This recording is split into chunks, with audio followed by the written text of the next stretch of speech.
সবাইকে। আজকে আমরা এসেছি শ্রীমঙ্গল। শ্রীমঙ্গল ছিল আমাদের একদিনের অফিস ট্যুর। এখানে আমরা একটা গাড়ি করে চলে আসলাম সারাদিনের জন্য। আমরা এখন শ্রীমঙ্গলের রাস্তা দিয়ে যাচ্ছি। যেতে যেতে অনেক সুন্দর একটা ভিউ। আমার মেয়ে নেমে পড়লো প্রজাপতি ধরার জন্য। প্রজাপতি ধরতেছে সে, কিন্তু ধরতে পারতেছে না, ভয়ও পায়, আগায়ও না। এখন সে রাবার বাগানে ঢুকে রাবার ধরার ট্রাই করতেছিল। তারপর একটু হাঁটাহাঁটি করলো, চলে গেল অন্য কোথাও। তারপরে আমরা আনারস খেলাম। একটা আনারসের ভ্যান গাড়ি পেলাম সামনে, ওখান থেকে সবাই মিলে আনারস খেলাম। আনারসগুলো জাস্ট ওয়াও ছিল, খুবই মিষ্টি, খুবই মজাদার। এমন আনারস ঢাকার কোথাও আপনারা খুঁজে পাবেন না। এই আনারসগুলো এত মজাদার ছিল। তারপর আমরা লাউয়াছড়া পার্কে ঢুকলাম। লাউয়াছড়া পার্কটা অনেক সুন্দর ছিল, কিন্তু ভয়ঙ্করও ছিল। আমার অনেক ভয় লাগতেছিল। ঝিঝি পোকার ডাক, অনেক অনেক পাখির ডাক, কেমন জানি একটা ভয়ঙ্কর ডাক। আর এখানে যেখান থেকে বের হচ্ছিল এখানে একটা ভুতুরে বাড়ির মতো ঝি করে ডাক দিয়ে থাকে, এই জন্য বেরিয়ে গেলাম। এই যে আপনাদের ডাকটা শোনাই। তারপরে ওখান থেকে আমরা চলে গেলাম মাধবপুর লেক। মাধবপুর লেকটা অনেক সুন্দর ছিল, ওখানে গিয়ে সবচেয়ে বেশি ভালো লেগেছে আমাদের।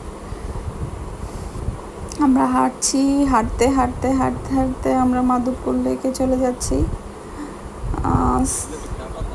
লাউয়াছড়া থেকে মাধবপুর যেতে অনেক টাইম লাগে, ঘন্টার মতো সময় লাগে। এখানে যারা চা তোলে তারা চায়ের ভর্তা বানাচ্ছিল। এই মহিলা আমাকে পাতলা দিল যে এটা পরে ছবি তোলার জন্য। আমি বললাম না, ছবি তুলবো না। এই যে মাধবপুর লেকটা, এখানে মাধবপুর লেকটা অনেক সুন্দর ছিল। ক্যামেরা এতটা সুন্দর আসেনি, কিন্তু লেকটা অনেক সুন্দর ছিল দেখতে।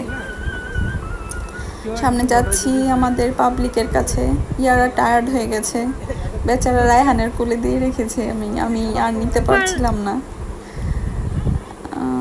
এই যে ফুলগুলা সুন্দর, এই যে পাহাড়ের উপর থেকে মাধবপুর লেকে ভিউটা দেখাচ্ছি আপনাদেরকে। অনেক সুন্দর একটা ভিউ।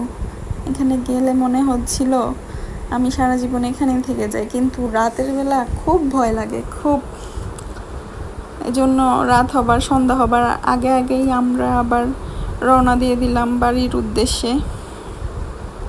এই যে আমার মেয়েকে নিয়ে মিথিলা হাঁটছে, নিচে নেমে যাচ্ছে, আমাকে বলছে তাড়াতাড়ি চলে আসেন। কিন্তু আমার এখান থেকে কেন জানি যেতেই ইচ্ছে করছিল না। এত সুন্দর লাগছিল জায়গাটা, পাহাড়ের উপরে খালি একটা জায়গা, এত সুন্দর ভিউ, আর পরিবেশটাও এত সুন্দর ছিল।